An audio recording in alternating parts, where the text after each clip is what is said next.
What is up, everybody? Today we have the one, the only Pat Kerrane. Pat, how you doing today? Doing good. This is my first DFS show. You know, I know what you're thinking. Who starts DFS week 3? My first main slate DFS show.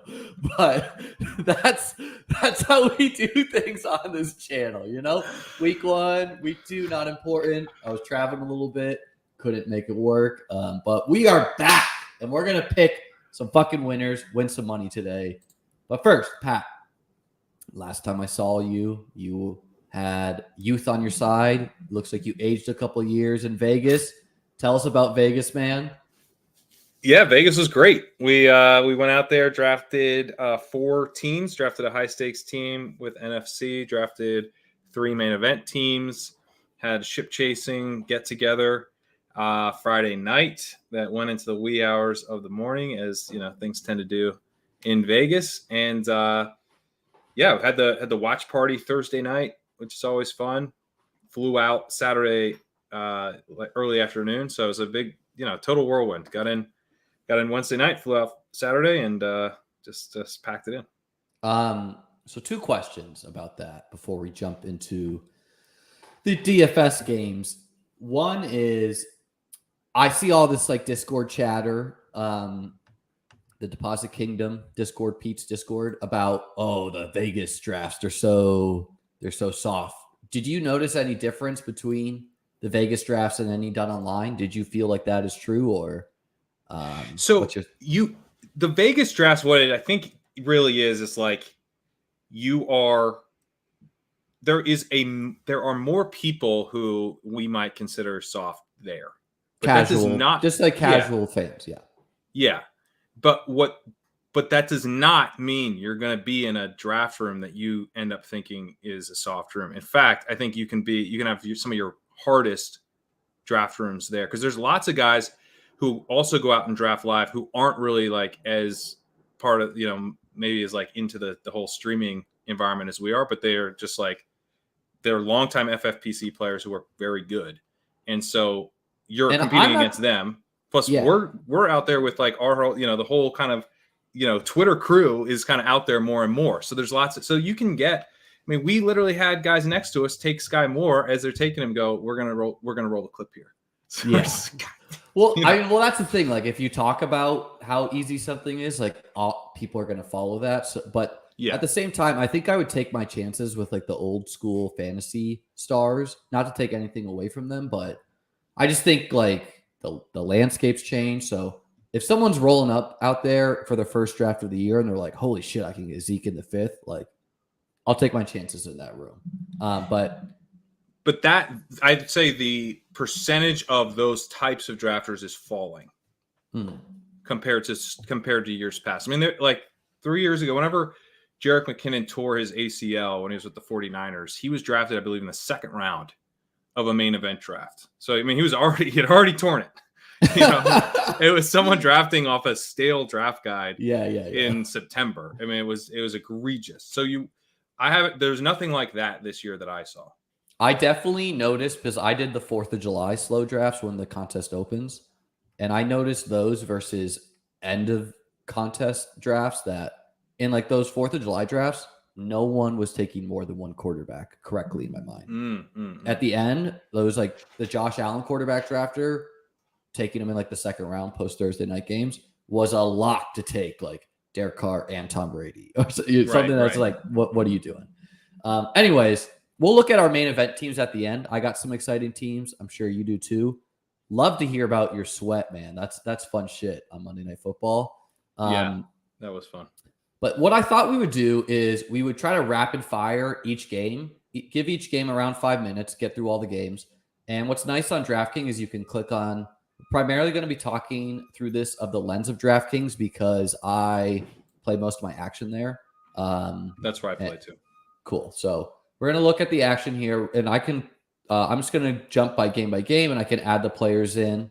And, if there's a game that doesn't interest us as much, we may skip over it. But this Baltimore-New England game, the books view it as kind of a closer game than I would have thought at, if I was setting the line as someone that's not a professional gambler, but the Ravens are not as big as a edge as I thought, or favorite as I thought in this game. What are your thoughts about this game? And then I'll give some of my thoughts on it.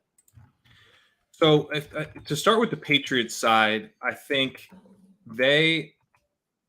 so a couple things. One, the fact that they didn't do much against the Dolphins in week 1, I think now starts to feel like maybe a real red flag, given, that the Ravens just dropped all these points on them, 38 points on them. So, you really start to be even more concerned about the Patriots offense. But if you think about how then they're going to play this game, I think they're going to go really slow. I think they're going to go run heavy. I think they're going to try to attack a Ravens defense that has let up some big plays on the ground. So maybe we see a lot of Damian Harris in this game, who's more the breakaway threat than Ramondre Stevenson. But I just think they're going to try to suck volume out of this game and suck plays out of this game and suck points out of this game. So that, they kind of grind out a lower scoring game that hopefully they can win, which is probably a pretty smart strategy because I think they're definitely the inferior team here. But, the Ravens they're not the complete team they want to be because they don't have a running game at all right now. And so that strategy I think could work. Yeah, they don't have a great defense. Yeah, so I kind of get it. I kind of get why this game is being treated this way by Vegas. I do think the Ravens are a better team, but I guess I think they might be better off if the Patriots were willing to kind of just go toe to toe with them, because I think the Ravens would definitely beat them. But they're going to be. It might come down to one of those games where the ball bounces a certain way and the Patriots get the win. So I do like the Ravens, but I don't love this game environment. Yeah, I mean, my take on this game is I think it's sharp for worse teams, which I think New England, or definitely worse offenses, to want to play the possession game. They don't want to go toe to toe. We're going to talk about this through also like a single entry point of view, but also anyone like hand building Millie Maker teams. I think, paying up for Lamar and Andrews will probably be super low owned for the slate. I did a show with Osimo earlier, and like Andrews was tight end 6 or 7. He's a big discount compared to Kelsey at 1,000 less than him. In some of these Millie Maker teams, I would play some pieces of Aguilar, some pieces of Parker.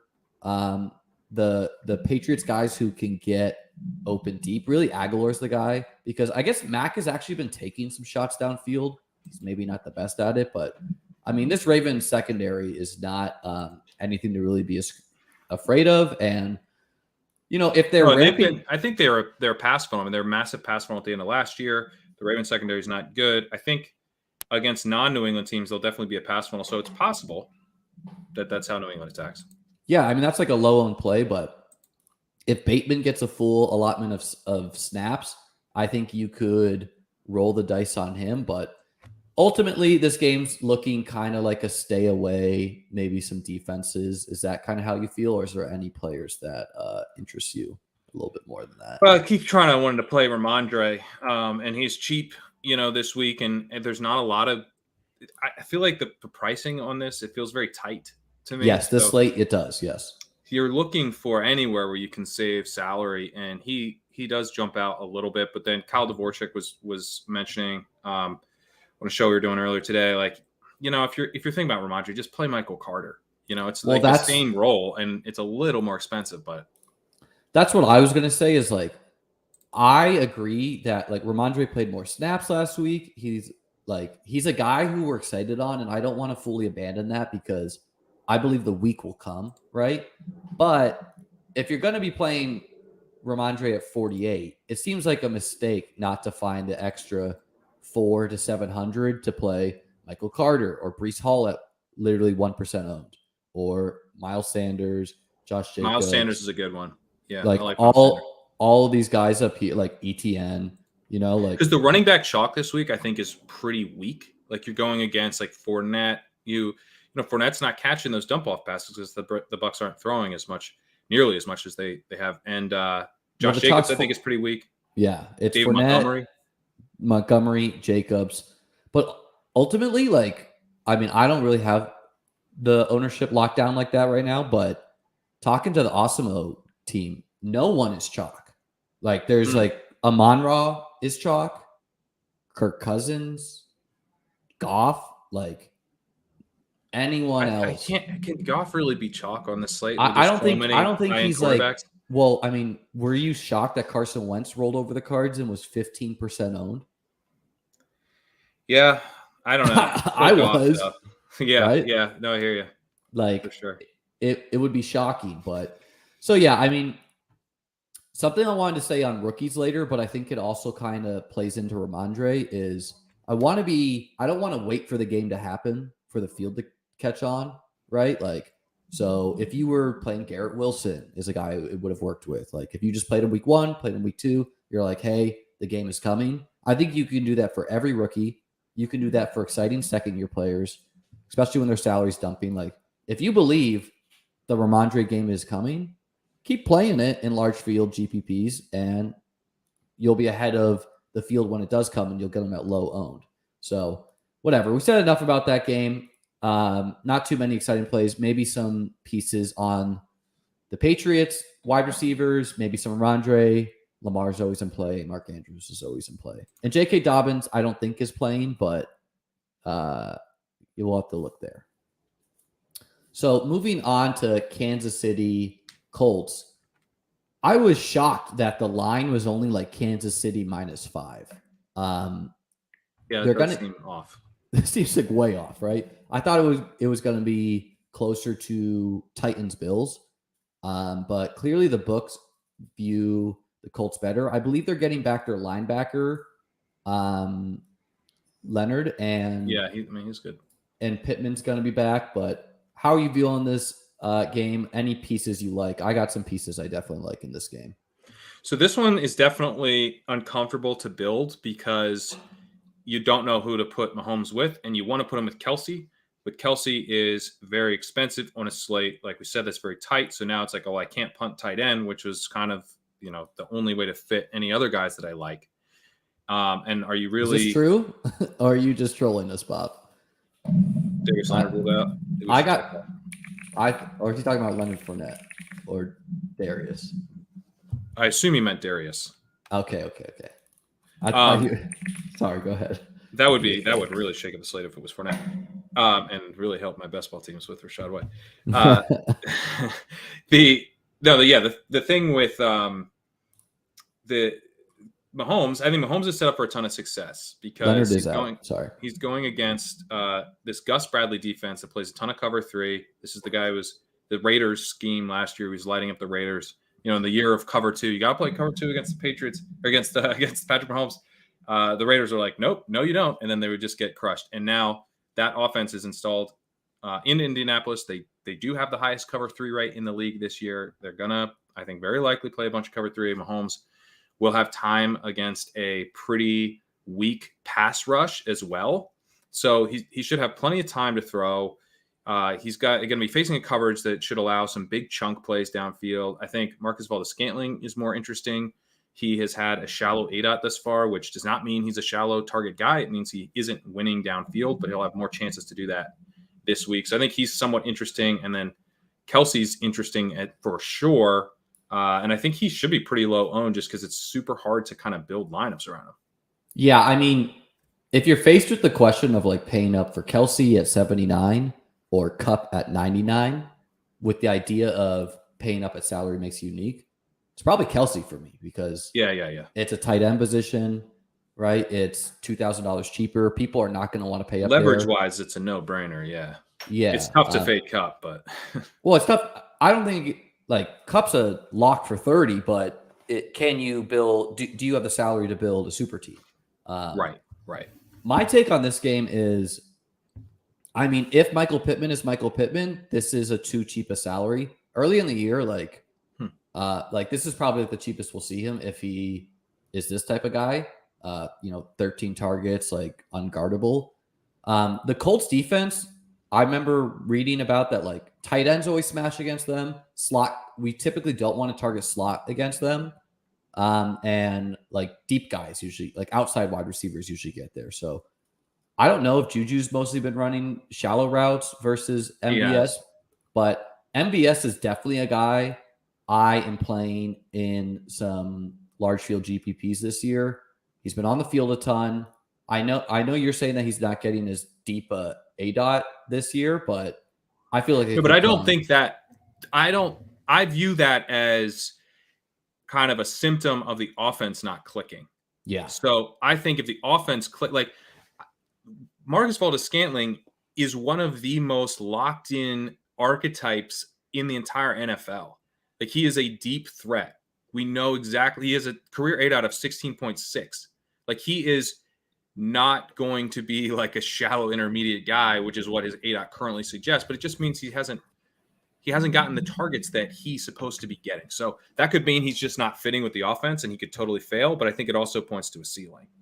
Yeah, and I mean Hardman's banged up. I don't know the latest report on him, but it seems like they're hesitant to like work Sky in this early. I'm still bullish on the long run. You can't play Sky. You can't play Sky, but I definitely MBS as a piece. If Juju is Juju and he's like week 1 Juju and not week 2, who the Chargers have like one of the best slot corners in the league. I remember reading about.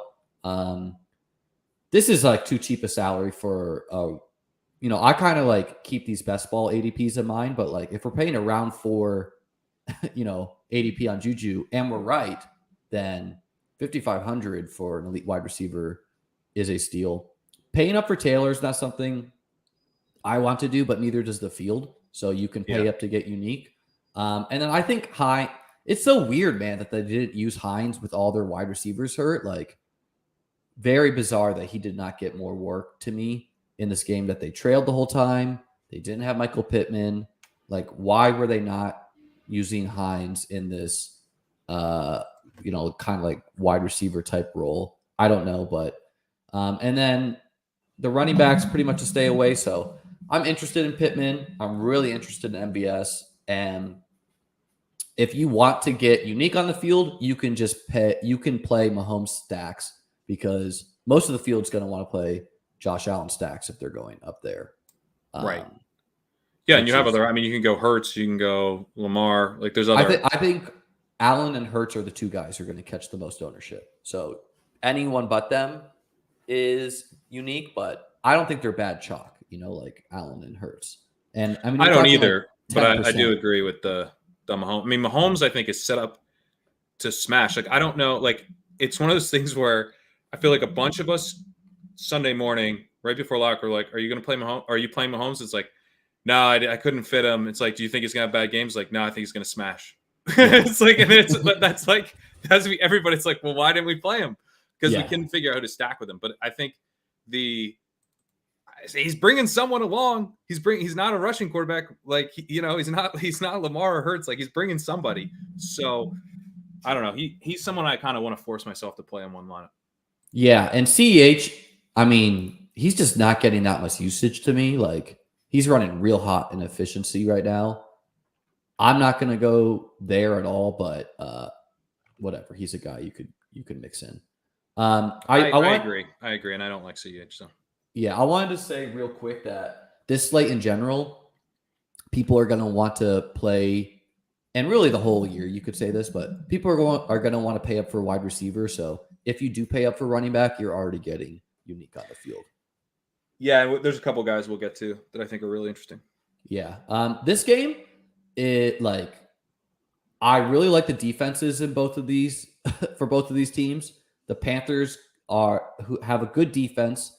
They have good players, and they're facing potentially a Jameis Winston with a broken back. The Saints have a good defense, and Baker kind of is not that impressive. The one thing I would say is like the Panthers are playing like protect Baker type football, like super slow, not that fun. I would say like Chris Olave, obviously, I'm having a hard time to know if he's going to be chalky or not, but like he's getting all these down the field targets, but they were like prayer yards type, like Jameis just chucking it up. So there's not really pieces of this game I want to pay up for. And Gretsch was talking, he wrote about this in Stealing Signals, that Jameis is not really he's not actually been a very good deep ball thrower. He's good kind of in the intermediate to sort of deep intermediate, but once you get to like super deep throws, he's actually been pretty bad. Yeah. So yeah. I mean, McCaffrey is always a guy.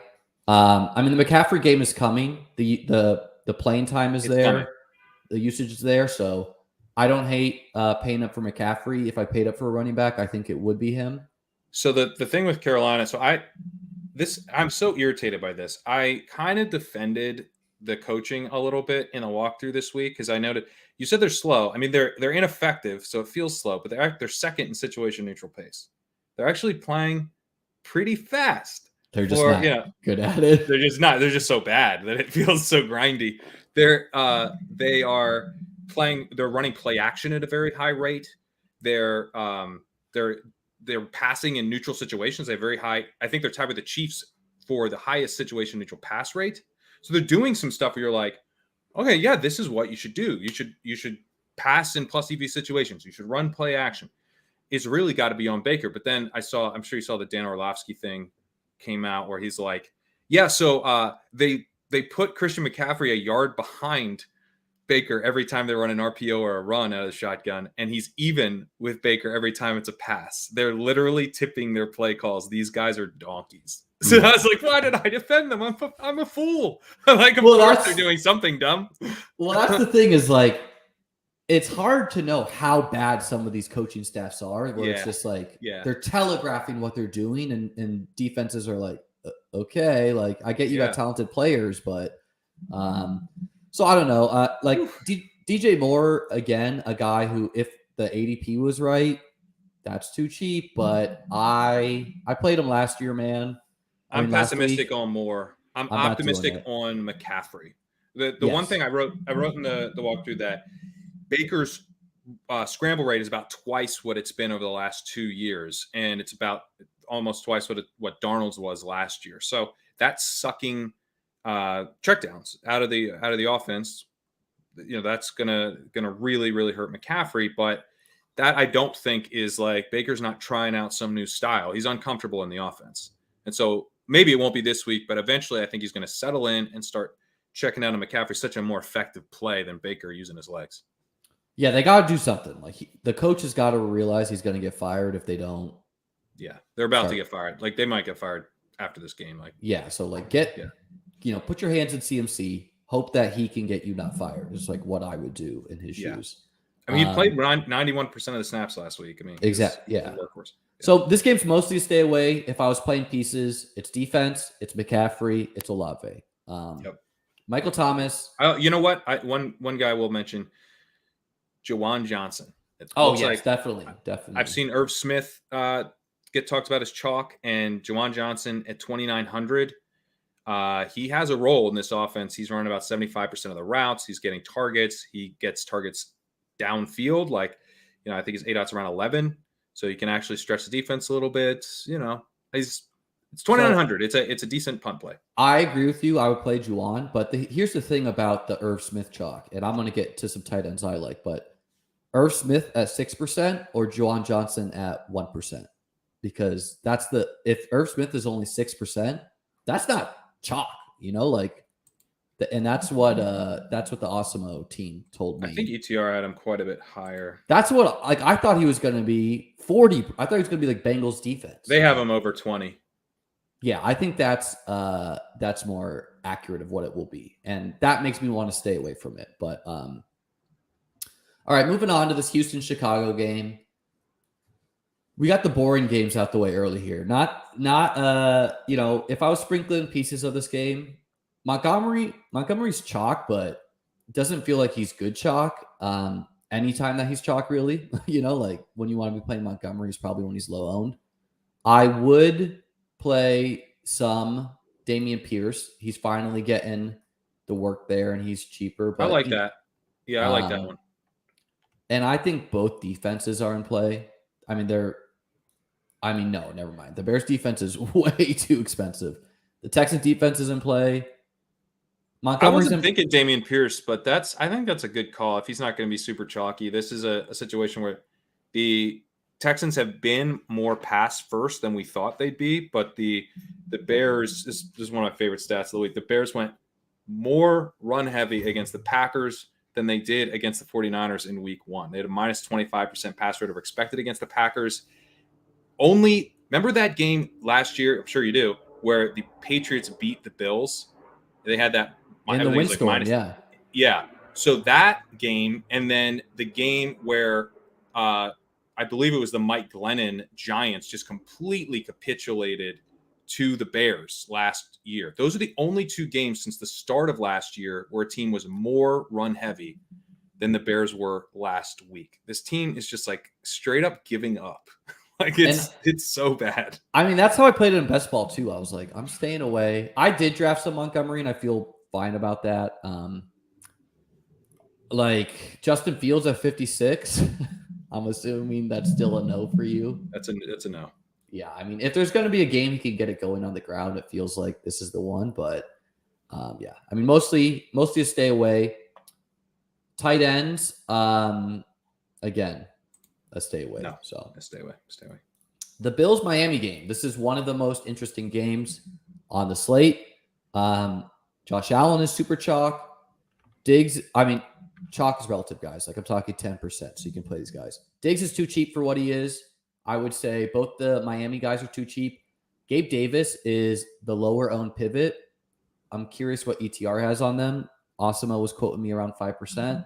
I think Gabe Davis he's a guy like all of Best Ball Nation was excited about, but could be lower on ownership because of the ankle injury, the Diggs explosion, didn't play last week. And yeah, that's how ETR has it. That's very, very contrarian. 5%. Yeah. I mean, he seems like so Josh Allen to Gabe Davis seems like great stacks. I would add, if you're building like $20 Millie Maker teams, you can sprinkle in some James Cook. I don't hate that. If he gets a little bit of work, I would say knock. He looks good, right? Yeah. I mean, he like obviously not great that you fumble on your first NFL carry. But once he gets him, I mean, he got a target in the end zone that would have been a touchdown if he caught it when Allen was in. So I feel good about that. And more importantly, Zach Moss has looked terrible. Like he's really good at what he does, which is keep Josh Allen safe. So Cook needs to do that. He's the new Dare Gumbawala. He's just out there to pass protect. Dawson Knox, if we need to monitor that foot injury, but if he's healthy, he's pass blocking a lot, man. Are you worried about that? Well, no, because I think against the Rams, and this is the same thing with Kyle Pitts, that's what teams want their tight ends to do. Against Aaron Donald, tight ends are not succeeding. And so I think that's strong signal that that's just what teams are doing against the Rams. So I think this is like a great pass blocking last week too, though. I mean, no, he was running out there, and also he was getting like targets. He broke his he had to like wrap up his ankle or something. So that's the concerning thing. He had, let's see, 10 pass blocking snaps last week. He's up to 17 this year. He only had 47 all of last year. Dude's a blocker now, man. Well, he's good at it, is the thing. It's like Don't be good at it. He is good at it, but I mean that keeps you on the field, right? So ultimately a tight end attached to an elite quarterback is a good thing. The big thing, we'll start playing the Bills right tackle soon too in fantasy. Hey man, I think the game is coming. We'll see on that. I think Bills D is a really great play and will be low owned for what they are. Like they're a buzzsaw, man. The one thing I want to say, are you worried about these injuries? This is the thing. I started this week and I was like, oh, I'm building Bills onslaught. So I'm talking like Allen, Diggs, Bills D, and I'm not doing Tyreek or Waddle. But here are the Bills that are missing, that are out. Micah Hyde, the most significant injury because he is the free safety. And here's what the Bills have been doing. They've been playing Jordan Poyer and Micah Hyde. They're two all-pro safeties. As like cover two, they're not blitzing at all. And lowest blitz rate in the entire league. The reason they're doing that is because they have a strong front four, but more importantly, they have rookie corners that are getting out there, and Dane Jackson, who is also ruled out because he is the guy who hurt his neck in that game. And so the biggest injury to me is Hyde, the one I'm most concerned about. I'm not concerned about the Jordan Phillips injury because Ed Oliver will be back in, and he's better than Jordan Phillips. The Dane Jackson injury, a little concerning, but not as concerning as Micah Hyde. The real question is Micah Hyde because he's the free safety who takes away the deep balls on the Bills. So I don't know, man. Like, I feel like Waddle and Tyreek could dice up these young corners. But if the Bills, the thing that Miami's faced a lot of blitz so far in this season, and the Bills are not blitzing. And so I'm inclined to say that the Bills D-line can still just wreck the Dolphins game plan here. So I don't know. Do you have a strong lean about which Dolphins wide receiver you would play if you played one? I don't. I mean, both are earning so much volume and playing so well that it's really hard to say. I mean, based on who's better at zone? That's the real question. That's a good question. I'm not sure because that's Cooper Kupp produced against the Bills D. And they said Stafford came out and was like, well, I didn't target Allen Robinson because they're playing zone. It's like, yeah, right? But I don't know if that's there might be other reasons. Yeah. But yeah, man, Bills D interesting to me. And honestly, the Bills D being injured is going to help the Bills offense score more. Like if the Bills need to score more points because they don't have Micah Hyde taking away the deep, like that just makes their players even more interesting to me. Yeah, no, for sure. I mean, if we can get the Dolphins, who have been a really fun team, who have been, willing to pass and very aggressive and are 2-0.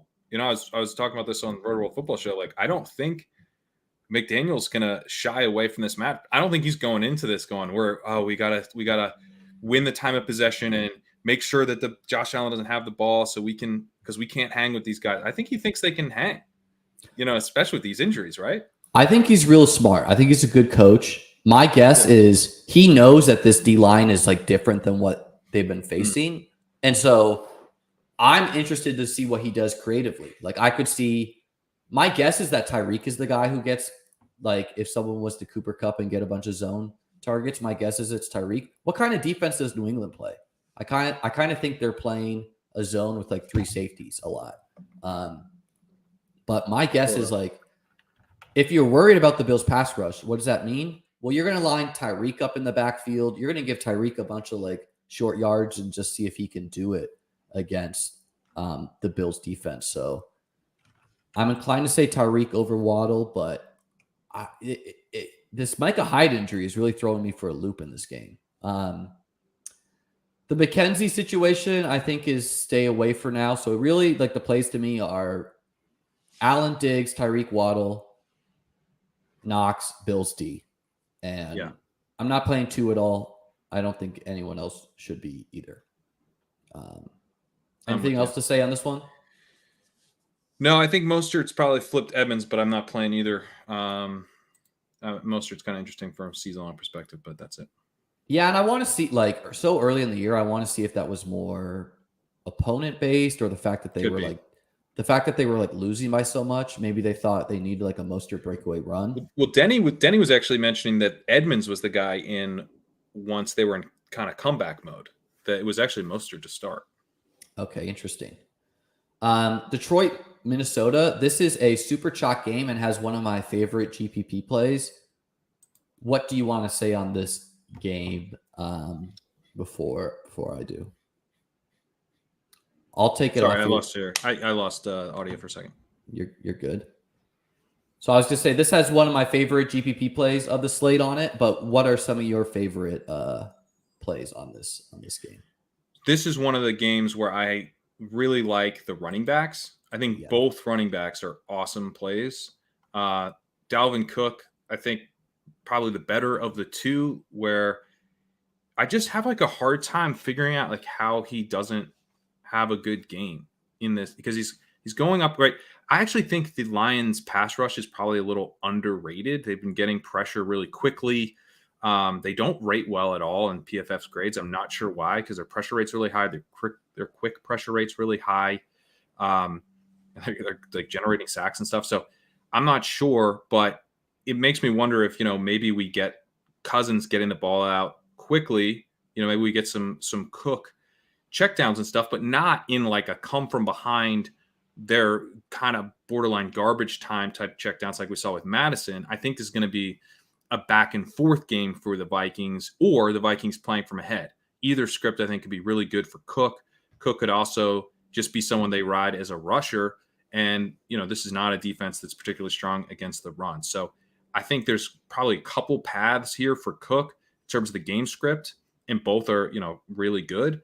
And then I also think that like the Lions are not a team that's going to try to suck volume and points out of this game. Even if they go run heavy, they lead the league in situation neutral pass rate, or not pass rate, situation neutral pace. They're a fast paced team. They also, despite being generally kind of a run first team, they'll pass on 1st and 10 at a high rate.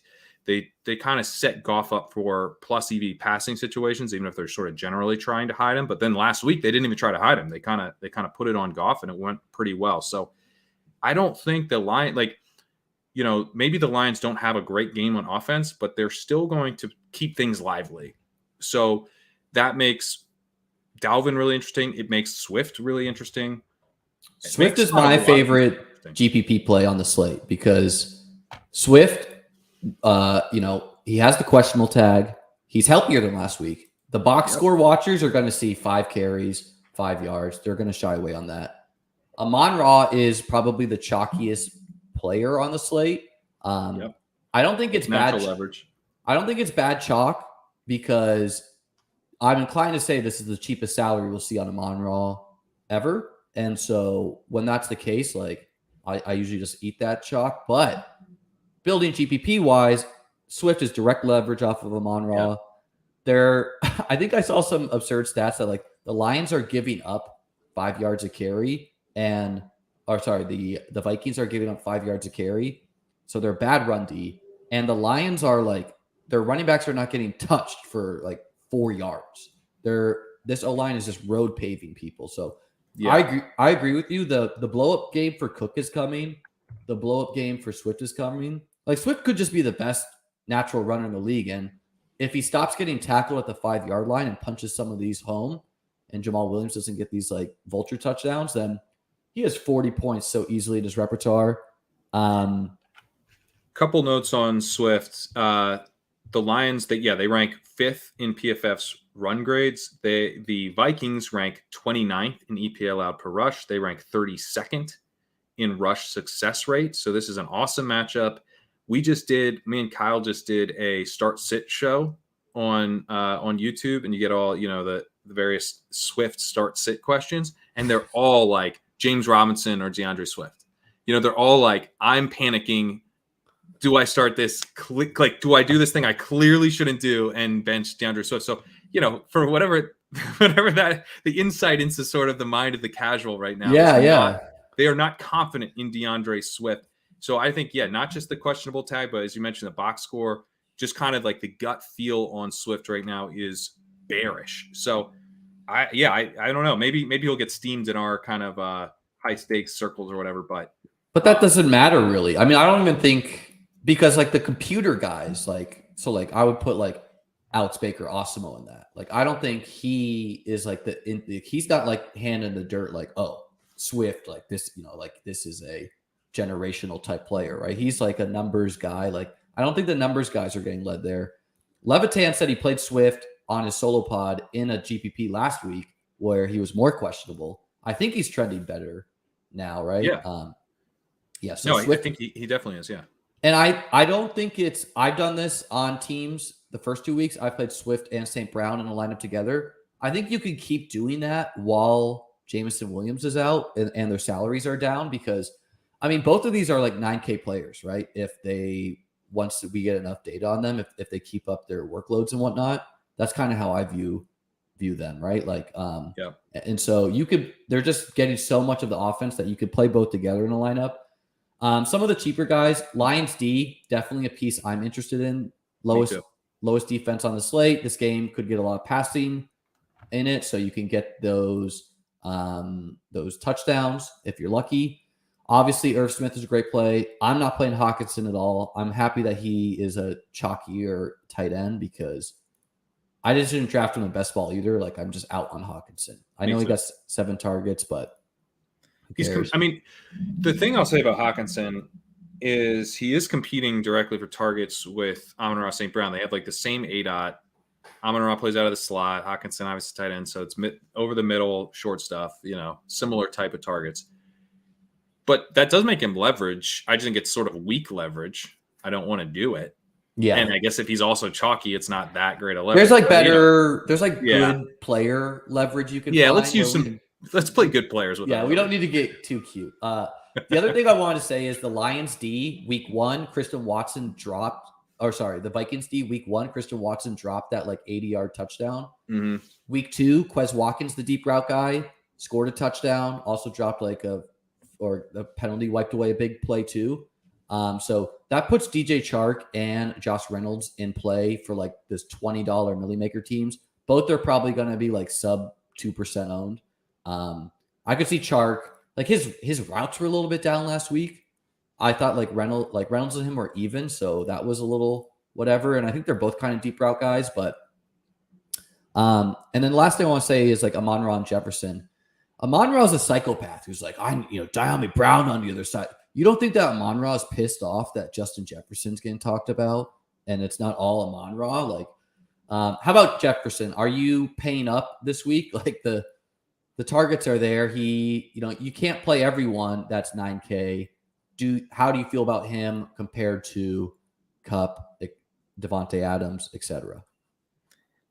I mean, I think he's right there with Kupp, is like a guy who can just absolutely blow up. Like obviously you project Kupp for more. Kupp feels way safer, but you need a massive game. And when you talk about, for the salary, and once you talk about, just limiting it to the ceiling outcomes, do you think Kupp has like that much more on Jefferson in terms of pure ceiling? Like, I feel like they're very, very close, both in terms of what the pure ceiling is and their odds of accessing it. In some ways, I feel like, this game environment makes the ceiling a little bit more accessible maybe for Jefferson. Yeah. I think you can easily play him. And I mean, I'm not going to be playing Cousins in tournaments. He's like the cash game quarterback. And so I'm not going there. And he's expensive. He's more expensive than Joe Burrow, moving on to the Bengals Jets game, going to try to pick up the speed so we can get out of here in time. But this feels like a blow up spot for the Bengals. Like they could go absolutely nuclear. I think Burrow single stacks, Burrow double stacks. T. Higgins, if we're correct, and he's a second, third round ADP, is way too cheap at 61. Garrett Wilson, if he's going to continue getting this amount of targets, is obviously in play. I like Michael Carter. I like Breece Hall because just like I said, you can just play rookies every week and the game will come. The Breece Hall game will come, right? Like I know the trend line doesn't look great, but eventually the Jets are going to look themselves in the face and be like, what the fuck are we doing playing Ty Johnson? We ought to give Breece Hall some work. And I think his ownership projection is like 0.7%. It's just something absurd. So I also would add both tight ends are in play for me in this game too. Both are getting plenty of targets. Both are in. I think the Jets have just been like lit up by wide receivers, tight ends, really whoever it wants there. So I love this game. Any players that really stick out to you other than the guys I named there? Yeah, I would just say Jets 30th in EPA allowed per dropback, 27th in dropback success rate, 29th in coverage grade. I've been noting, basically in any format that I can, that I think the Bengals are set up for success here. I think, the stuff about Joe Burrow taking sacks, like we only care about Joe Burrow taking sacks when he isn't hitting big plays downfield. We just don't care because he always takes sacks. So as soon as he hits big plays downfield, we're not going to care. And I'm not saying he's not going to take sacks. He's going to take sacks this week. But this pass rush is not nearly as good as what he's played the last 2 weeks. He got TJ Watt before he played 66% of snaps against the Bengals in week 1. Then he gets Micah Parsons in week 2. I mean, It's very difficult matchups. And you can tell his time to throw is way down from last year. His ADOT way down. Breaking news. That is bullish for the Bengals, boys. White helmets in practice. Those are great points, Pat. The one thing I want to say is Joe such great points. You had to interrupt to talk about that. I'm sorry. I was clearly crushing it. Yeah.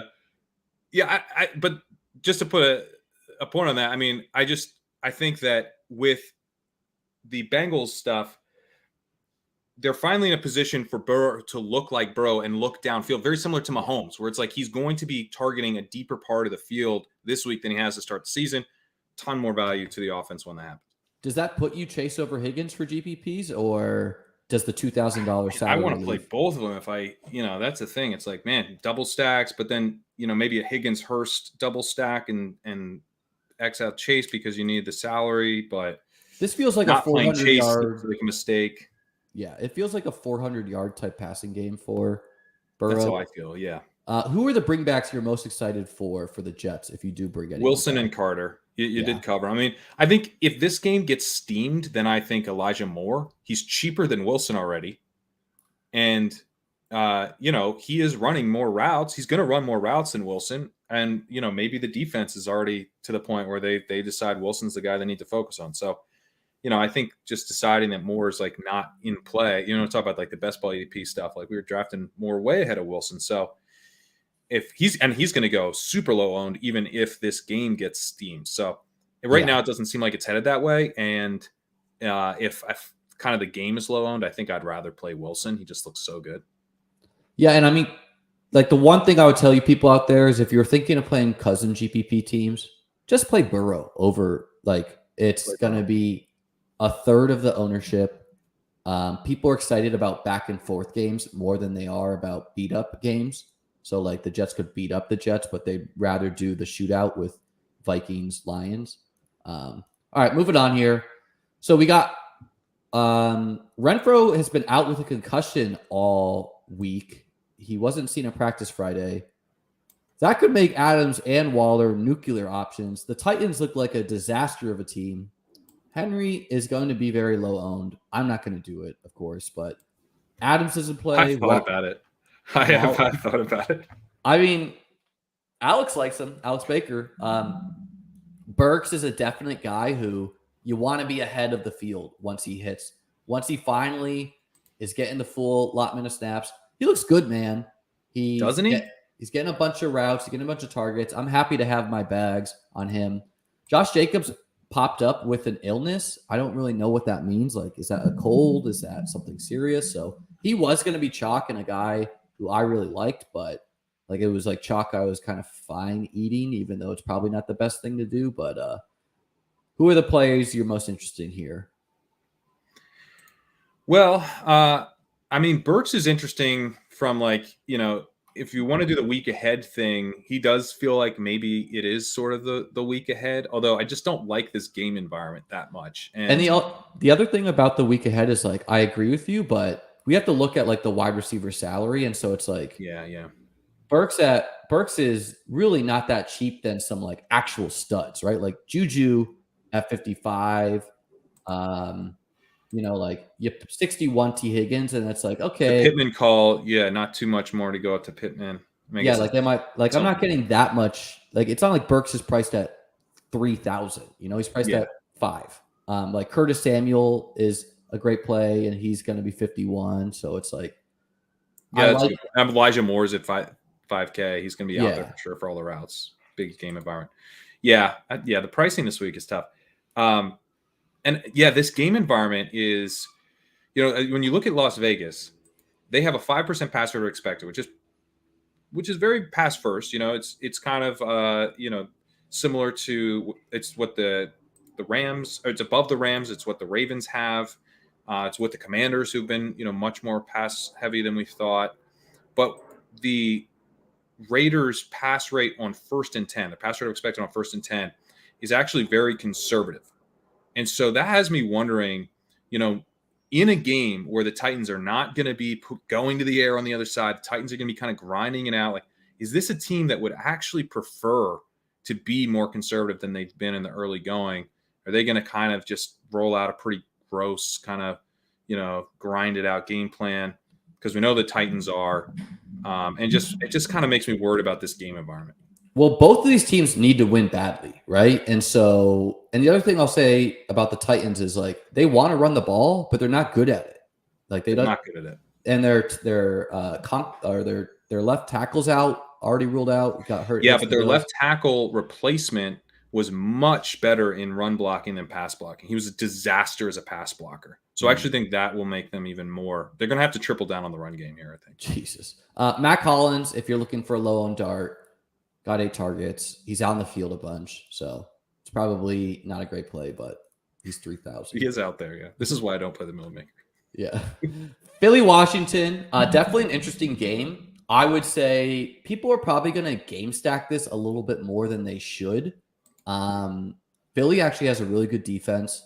And if you main event people out there, if you look at the Eagles schedule, you can play the Eagles from now until the end of the year. You do not need to stream a defense. Look at their schedule. They have no one to be worried about. Shout out to Jake, one of our co-owners for the main event teams. He got us on the Eagles defense in the draft. He kind of pointed that out, like check out the schedule. Yeah, and it's like it looks even better now. It's like, okay, yeah. I faced Stafford with like kind of not that great of O-line. The Eagles forever have been a team that gives up the middle of the field. So that puts Logan Thomas is one of my favorite tight ends on the play. He's 400 more than Irv Smith, so he's gonna be like 5% versus 20. Like 20, and he is ramping up in the amount of snaps he's playing, and he's getting targets. Like he got a really deep target from Wentz yesterday or last week I saw on Red Zone. And I would say Curtis Samuel's in play. AJ Brown is too cheap for what he is. Hurts, one of the best quarterback plays on the slate. And I like Miles Sanders quite a lot. I don't think I'm going to pay up for Gibson, even though his role's been pretty good. And Eagles D is a piece I like as well. I like Eagles D a lot. I think this whole passing game has been propped up by Carson Wentz overperforming to start the year. And it makes me nervous because I just don't think Carson Wentz is good going up against a good defense. I kind of feel like you could get a game where it's like Miles Sanders and Eagles D is what you want here. Yeah. Kyle, a main event co-owner with me, I talk their head off about Logan Thomas. Curtis Samuel and Logan Thomas are keeping my best ball teams afloat right now. So I'm kind of attached to them for that reason. I don't know. Are you, if you're doing one team, Pat, are you playing any pieces from this game? I think Miles Sanders and Eagles D. Yeah. Would be like, if I could, I mean, Miles Sanders is such a nice pivot off of the Montgomery, Josh Jacobs. I mean, it's easy. I guess it'd be better to find a way to kind of flip the build and not play those kind of 5-6K running backs, but I don't see how else I get enough salary to fit. What I think you do is you build a team with elite wide receivers, and then you just straight swap one of those wide receivers for Swift, and you play like a 5K wide receiver instead of a 5K running back. So you play one 5K running back, but the other one is Swift or whoever you like in that range. I like that idea, yeah, because I like Cook, as I said. Maybe I wouldn't play them together. There's another guy we'll get to that I like as well. Cool. The last thing I want to say about that is the Eagles D is good, but I mean the Washington has played the Jaguars and the Lions, so it doesn't look good on paper, but the Jacksonville defense has been a little bit better than we thought. This game has breaking news. Levitan tweeted this out right before our show that the sharp books have brought the line from like Chargers -7 to Chargers -3.5. Oh boy. Meaning Herbert is probably trending out, which is a real bummer because I thought Mike Williams was one of the best plays on the slate. He's a guy at 6,700, way too cheap. So I was about to tout Austin Eckler. Like people are like, oh, his usage kind of sucks. Dude got 10 targets. Are you joking me? They're like, oh, we can't use Austin Eckler. He's only getting 10 fucking targets at running back. What? Christian Kirk. I know. Christian Kirk, I love. And I don't know, like Everett seems like he's not going to catch ownership. I thought he was going to be chalk after. Oh my God, the sex box. The sex box here for Eckler, man. They love the 10 targets. So I don't know, man. I guess this puts Jaguars D is going to be chalk now. if they're playing Yeah. Chase Daniels or whoever it is. Yeah, Chase Daniel. What do you want to say about this game? I mean, there's not that much to say if it's not Herbert. I mean, if hopefully we do get a massive chalk D, because it's always nice to have a D to fade. Last week, the Bengals, we got the Bengals. You just hard fade the Bengals, and you're in good shape. I had a tiny little baby bink. I won like a 65-man tournament last week, and that's what I did. I think I played the Falcons in that one, or was the Texans one of the other direct swaps off the Bengals, and had I played the Bengals, I would have lost. So you fade the chalk D. I think I played Amon-Ra, Tyreek, and Mark Andrews in like the 4K Millie Maker and still didn't cash. So I surrounded those studs with some real duds. I was like, oh, I'm gonna cash. I'm gonna win. No, I did not. All right, moving on. That game we need to monitor news for. This is a game where I think the defenses are both firmly in play, especially Green Bay's. Anytime an offense, an elite quarterback especially, does not get to trot out its elite wide receivers, and they have to trot out Rashad Perriman and Scotty Miller, you can play the defense. These are two teams that might want to pass. The over-under on this game, I think, opened up at like 48.5 and has been bet down to like 42.5 or something. Fournette is good chalk if he is healthy. He's just way too cheap for what his usage is. And I also have interest in like the $20 Millie Makers of rolling out some Scotty Miller, some Rashad Perriman, Romeo Doubs, and Christian Watson. Just trying to be ahead on it on the Green Bay wide receivers and just some low-owned darts that could get there. I won't have Fournette. I think his whole thing is that he catches a ton of short passes, and they're just not going to have that many this week. I mean, he is a reflection of the Buccaneers offense. You're playing like that's all he is, right? Like we don't think he's going to have any chance of breakaway runs. He scores points because the Buccaneers get him down close to the end zone, then he punches it in, and because he can catch the ball and rumble upfield repeatedly. I don't really see the point if this is going to be kind of a slow, boring game, and that's how I think it will be, because I mean the Packers were very conservative last week. I think the Buccaneers are probably going to want to go pretty conservative given their issues at wide receiver. I mean they just have no one at wide receiver right now, and the Packers have been a pretty big run funnel.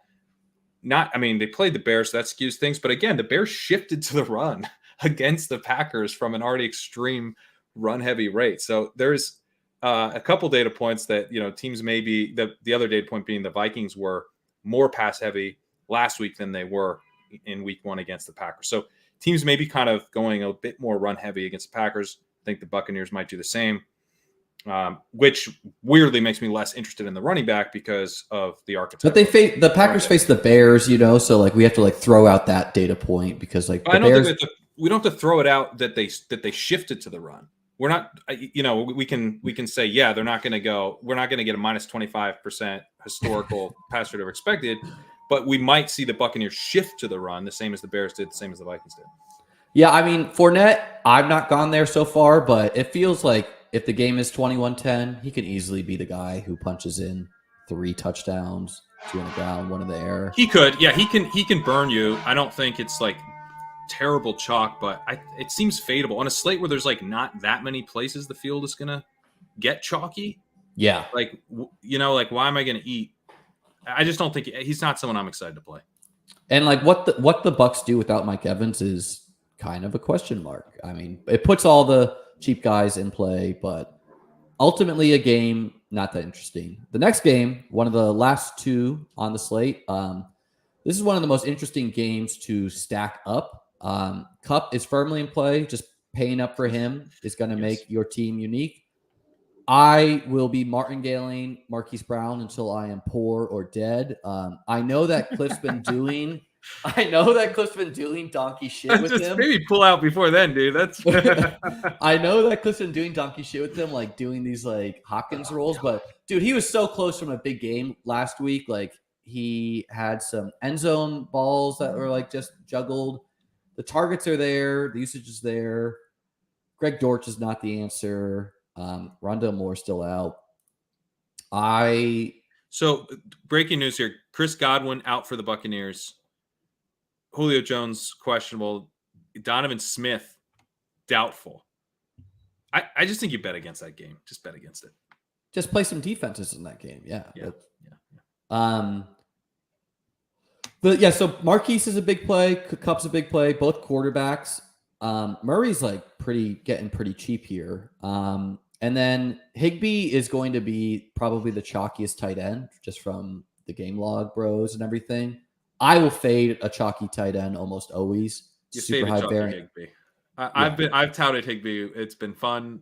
We don't play chalk Higbee, guys. No, you don't play chalk tight end because it's a high variance position that needs touchdowns, right? So also paying up for a 4,500 tight end when like the 3,100 tight ends are the same thing, like is bad to me. I mean, it gets your team different if no one else is doing it, but when everyone's doing it, sure. I'm not doing that, right? If the chalk was Juwan Johnson, we might play Tyler Higbee, but now we play Juwan Johnson because the chalk's Tyler Higbee. Yes. Either of the Rams running backs interest you? No. I think maybe Akers more so just because I feel like he'll be like 1-2%, right? Like who's playing? Yeah, and I wouldn't be shocked if McVay just handed the reins to Akers this week. Yeah, exactly. Like we saw the trend begin, and now the Cardinals D is one of the worst defenses in the league, right? Like they are just not good. They are quite bad. They're much worse against the pass than the run, though. So I don't know. I mean, the Rams maybe they just get ahead and they run it down their throats. But Allen Robinson, I'm not going there, but he's a GPP dart, I guess. All right, moving on to one of my next favorite games. Let's have you start this one off. Atlanta versus Seahawks. What you guys say, Pat? Well, I do. So I just did the show with Kyle, as I mentioned, and he was saying, we know for sure, 100%, there's no doubt in our minds. He stood up on his desk. He started marching around that Drake London is the number one and Kyle Pitts is the number two. And so, I do feel like this narrative has taken hold. And it's just, it's 2 games. And look, I don't want to take anything away from Drake London. He's been awesome. But, Kyle Pitts is still a very, very strong talent. He ran one more route last week than Drake London. So, some of the opportunity stuff maybe I think has been a bit overblown. Like he's still running not just more routes than London, but he ran around on 91% of dropbacks, which is absolutely elite for a tight end. We're excited about 80% at tight end. But outside of London and Pitts, I'm not really that interested in pretty much anything in this game. That my favorite stat of the week is that Geno Smith has the lowest ADOT in the NFL at 5.2. 4 quarterbacks have an ADOT twice as high as that. Mariota is one of my favorite punt quarterbacks. Give me 10 rushing attempts against a terrible defense. Could easily put one in on the ground. It's a little problem with Pitts and London too. If London is this guy, this will be the cheapest salary we ever see of him. My take with Pitts is we saw it with the Bills. We saw it with the Falcons now. Tight ends are not getting targeted against the Rams. Is that Aaron Donald? Is that something they're doing? I don't know, but I'm inclined to – Pitts is way too cheap if he's getting 7 targets and he's Kyle Pitts. Mariota also mentioned he was double covered on a few plays. There's also sort of the narrative of why aren't you throwing to Pitts, you donkeys? So yes. I don't know. I just think he's gonna get his. What do you think? So Mariota, right? If we're looking at I'm playing Mariota over Brady in a main event right this week. Interesting. Where do you think his ceiling is? Because if people go to Burrow, we think Burrow has a massive ceiling. You're also fading the ceiling of, all of these high price guys. Does he actually have the ceiling to compete if it's an Allen week or something? I think yes, I do think Mariota has 2 rushing touchdowns, 100-yard bonus in his repertoire. But B, it's more how does the whole roster do? So it's not just Mariota versus Allen. It's Mariota and Cup versus Allen and punt or whatever, Yeah. And so I agree with you. It's thin. Intriguing. And he'll be 2% owned. Again, man, he's 20 points against the Saints, a good defense. 16 points against the Rams in kind of like a comeback fashion. The one scary thing about Mariota is, like the Seahawks don't want to play fast paced really. And so like this game could just be suck the air out of the ball, fumbles back and forth. I don't see it like, and you can't bring it back. Like if you're going Mariota, you do Mariota or whatever. You do Mariota and Pitts, or you do Mariota in London, and you bring it back with Cup.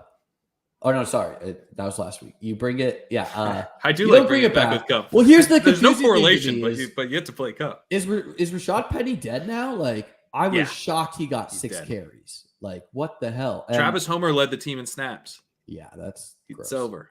The one guy, Millie Maker type play, got 10 carries last week. Okay, his role could grow. Tyler Algier. I'm not going there, but on a Millie Maker team or two, I might. Bringbacks on the Saints. On the Seahawks. The bringback is Tyler Lockett. Or he does have I think 46% air yard share, but air yard share is of a pie of an offense. And this pie, if you combined Tyler Lockett and DK Metcalf into one player, they'd be wide receiver 12 in air yards. Let's see what type of. They're not getting any air yards. Let's build a Mariota Pitts team right here with a bunch of chalk smashes. So we're going to throw in a couple of our favorite GPP plays.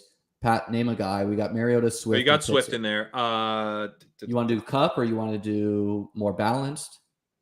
Well, let's see if we can squeeze Jefferson in as the little mini. All right, little Jefferson Swift mini. What D are we paying down at D, or we want to go up to Bills D? Let's pay down, but stay off the chalk. Is the Lions chalk? No, not if the Jaguars are going to be chalk. You want to do Lions with the? Yeah, that's fine. I think we can get away with that, right? Yeah, for sure. Who's our other running back? Do you want to do something? Let's do Sanders. Let's do Sanders. I love Sanders. If we can pivot to Eagles D, we should do that if we can. All right, let's try to make Eagles D work. I think they're a great play. And then we're left with 49. So do we want to do let's throw T. Higgins in there, get a piece of that game. Let's throw Wilson in there. Do that many? Oh, I was gonna say Curtis Samuel, but I like that. And that leaves us 33, which would be Mac Hollins. Do we want to punt? It's no. We're really only punting with one player. So no, it's too punty. Let's try to get 2 4. Let's go Elijah Moore. Or can we? Well, Olave 45. Okay. Do we like that? I mean, he's getting. I don't mind it. And then a 4,200 player. What if we go to the Lions D? We might need that salary. All right, let's go down to Lions D. 49. Or one off of Moore. Burks. Oh, I mean, it's got to call into us. I mean, when it calls, it calls, you know? I mean, So this is, guys, please don't dupe us in this. This is a $20 Millie Maker team that Pat and I are splitting. Pat, you're going to have to, when I post this on Twitter for the bank, you're going to have to remind me that I owe you half of this. But I get the TOC ticket. All right. Okay. Guys, please. That seems fair. Do not dupe us. So, man, I think that wraps up our coverage of the game. Sorry, this went a little long, Pat. Let's enter that. That's fine. Before we look at our main event teams real quick, do you have a hard out, or you got a minute? I got a minute. Yeah. All right. Just give the people some closing thoughts of the slate, and I'll do the same. Either, how about you tell us the lowest owned player on the $20 DraftKings Millie Maker team? The lowest owned player on the $20. It's one of my favorite questions to ask because it makes you just think of like. I mean, Juwan Johnson. I've touted him all stream. I'll just say Juwan Johnson. And you could say some studs with that question is the thing. Like, you don't have to say a 0.5% owned guy. You know, like Swift's ownership is like 6%. You know, let me pull up. What's ETR got on Swift? Swift. Let's see. One sec. Swift, they have him at 5.5%. I'll go with Swift then. DeAndre Swift is the lowest owned player on the $20 DraftKings Millionaire team because our team I'll go Jamar Chase. How do you not name a guy that was on the team we just built, Pat?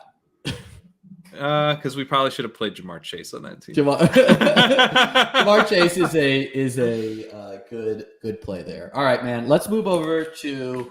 We're just going to show off some of our favorite main event teams together. I have two in mind. One is pretty balanced and pretty good records for me so far. Here's my main events. I got a couple 2-0 teams, only one 0-2 or two 0-2s. But like this team is so unlucky, man. Whatever, we'll get there. But I would say this one is my favorite one, I think. My 1-1 team. And I had a look-ahead bid there. Ignore that. It's a Kyler Murray to Marquise Brown with Kupp, Tyreek, A.J. Brown. And then, like, we're not totally punting running back. We got Damian and Jeff Wilson. We have Elijah Mitchell. We had Jeff too. And we had Dawson Knox. And this is the bench. So I like this team plenty.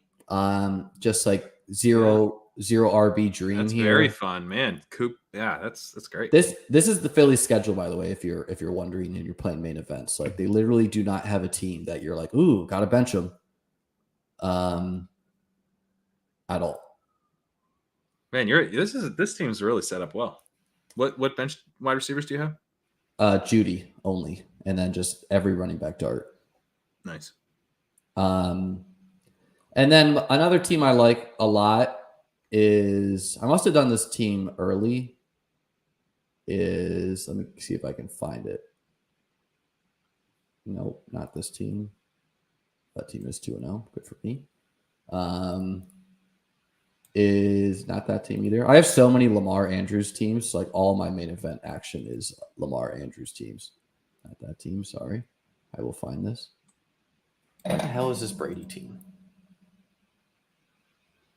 This is a team I did with Davis and Kyle. I think it's this team. No. Oh, how's that team doing? That was one of the best streams of the summer. You like that stream? Oh my God, it was so good. Dude, they still not apologized to me about Miles fucking Sanders, by the way, who we should have drafted. This is the team. This is a team that once Chris Godwin comes back does not have a hole on it. Currently benching Brady for oh man, this is nice, yeah. Mariota. But yeah, we'll throw Burks on the bench. We'll throw it. Like it feels like a team that could go all the way, you know. This is a great team.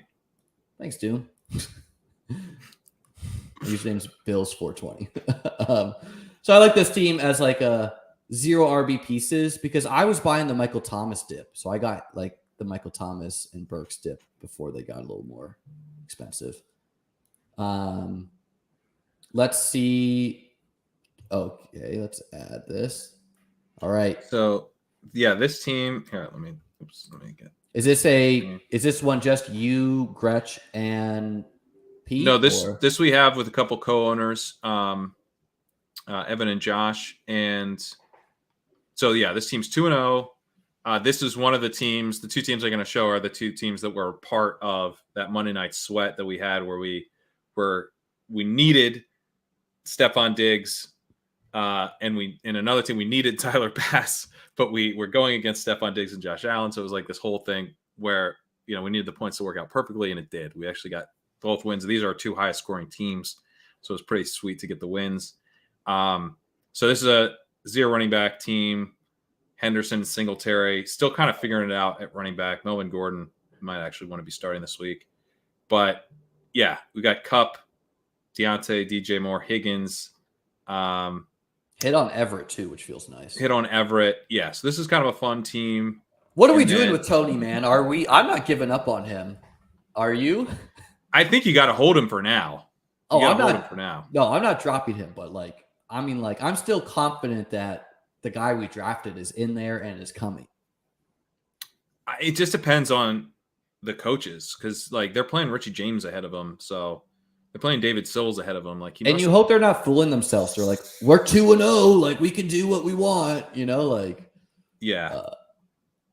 But let me see. This team is also there's some bids there.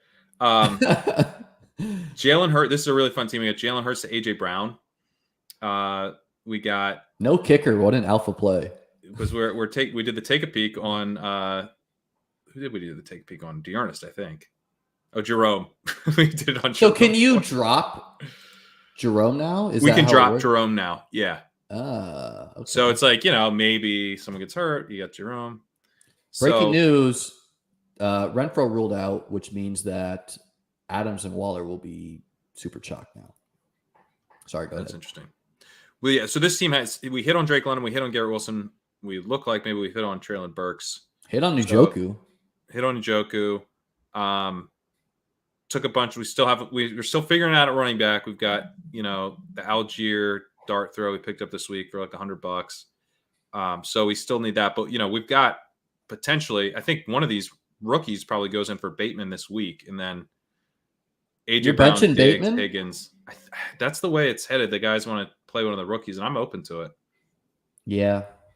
It really depends who you're matching up against. This is my first year doing the main man. It's fun with these like close games and just trying to be 2-0 and I got one more team to show. This is the first team I drafted. So one of the first teams drafted in the tournament, and it started with Cooper Kupp, AJ Brown, and Mike Evans, and then in the fourth, I remember I had my choice of Josh Allen, and I picked from like the 103, I think. I had my choice of Josh Allen. I was like, well, Josh Allen never makes it here in best ball. I didn't know where he went in main events, but the two wide receivers on the board were Marquise Brown and Gabriel Davis. So I was like, I think I'll take Allen with the hope that I can get Davis. And then both Marquise and Davis went on the turn. I was like, no, like I'm a fish.